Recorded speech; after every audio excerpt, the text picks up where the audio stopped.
6 থেকে 8 নম্বর আয়াত যদি আপনি পাঠ করেন সূরা হুজুরাতের, আপনি দেখতে পাবেন সেখানে আল্লাহ রাব্বুল আলামিন ঈমানদারদেরকে যেই কোনো সংবাদ, যে কোনো তথ্য,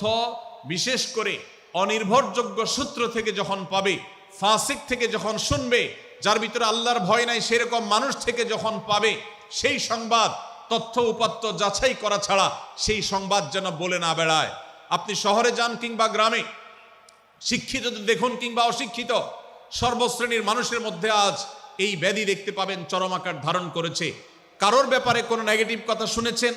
কোনো মন্দ কথা শুনেছেন, সে কথার প্রচার প্রচারণা শুরু করে দেন। সেটা কি সঠিক কিনা, সেটা কি সত্য কিনা, সেটা কি যথার্থ কিনা, সেটা কোনো প্রপাগান্ডা কিনা, সেটা কোনো মিথ্যাচার কিনা, সেটা কোনো গুজব কিনা, এটা যাচাই করার প্রয়োজন অনুভব করে না। অথচ আমরা সেই মুহাম্মদ সাল্লাল্লাহু আলাইহি সাল্লামের উম্মত, যে মুহাম্মদ সাল্লাল্লাহু আলাইহি সাল্লাম আমাদেরকে সতর্ক করেছেন, কাফা বিল মারই কাযিবান আন ইউহাদ্দিসা বিকুল্লি মা সামিআ, কোন ব্যক্তি যা শুনে সেটাই যদি বলে বেড়ায়, তথ্য উপাত্ত যাচাই না করে, সেটাকে ভালো করে যাচাই বাছাই না করে,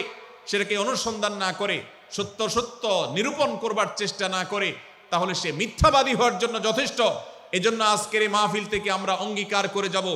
আজকের এই মাহফিল থেকে আমরা নিয়ত করে যাব, এই মজলিসে বসে এই মুহূর্তে নিজে নিজে সংকল্প করব, আমার জীবনে সোশ্যাল মিডিয়া কিংবা ফেসবুকে, ইউটিউবে অথবা অফলাইনে আমার বাস্তব জীবনে আমি কখনো কোনো মানুষ সম্পর্কে যে কোনো তথ্য উপাত্ত পেয়ে ভুল কোনো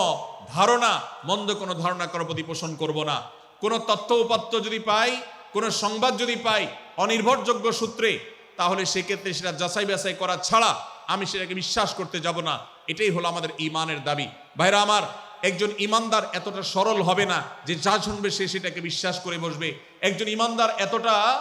এতটা বাস্তবতা থেকে দূরে থাকবে না যে তিনি তার পাওয়া কোনো সংবাদকে অনুসন্ধান করবে না। আল্লাহ তাআলা আমাদের সবাইকে সূরা হুজুরাতের এই দ্বিতীয় শিক্ষাটাকে আমাদের জীবনে ভালো করে ধারণ করার তৌফিক দান করুন। আল্লাহ বলেছেন, ইয়া আইয়ুহাল্লাযীনা আমানু, হে ঈমানদারেরা, ইন জাআকুম ফাসিকুম বিনাবাইন ফাতাবায়ানু, তোমাদের কাছে কোনো ফাসিক, যার মধ্যে আল্লাহর ভয় নেই, এরকম কোনো মানুষ যদি কোনো সংবাদ উপস্থাপন করে, এমনকি গণমাধ্যমেও যদি কোনো সংবাদ প্রচারিত হয়, সংবাদদাতার মধ্যে যদি আল্লাহর ভয় না থাকে, সে যদি টাকার বিনিময়ে কারোর চরিত্র হনন করতে পারে, সে যদি অ্যাডভার্টাইজ পেয়ে কোনো কোম্পানির হয়ে দালালি করতে গিয়ে অন্য কারোর বিরুদ্ধে কোনো মিথ্যাচার করে, সে যদি বিদেশিদের এজেন্ডা বাস্তবায়ন করতে গিয়ে আলেম সমাজের চরিত্রকে কলঙ্কিত করে, কোনো ভালো মানুষকে দোষী হিসাবে সাব্যস্ত করে, তো আল্লাহ তাআলা আমাদেরকে সতর্ক করেছেন, ফাতাবায়ানু, সেই সংবাদ সত্য কিনা আমাদেরকে যাচাই করতে হবে।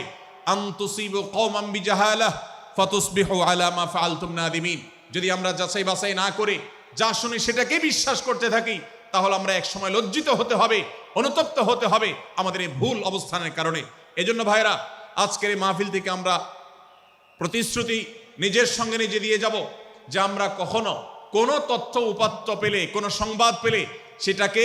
বিশেষ করে কারোর চরিত্র সম্পর্কিত যদি হয়, কারোর সম্পর্কে নেগেটিভ যদি হয়, তাহলে সেটাকে বিশ্বাস করবার আগে ভালো করে অনুসন্ধান করব। যতক্ষণ আমি নিশ্চিত না হব ততক্ষণ পর্যন্ত সেটার প্রচার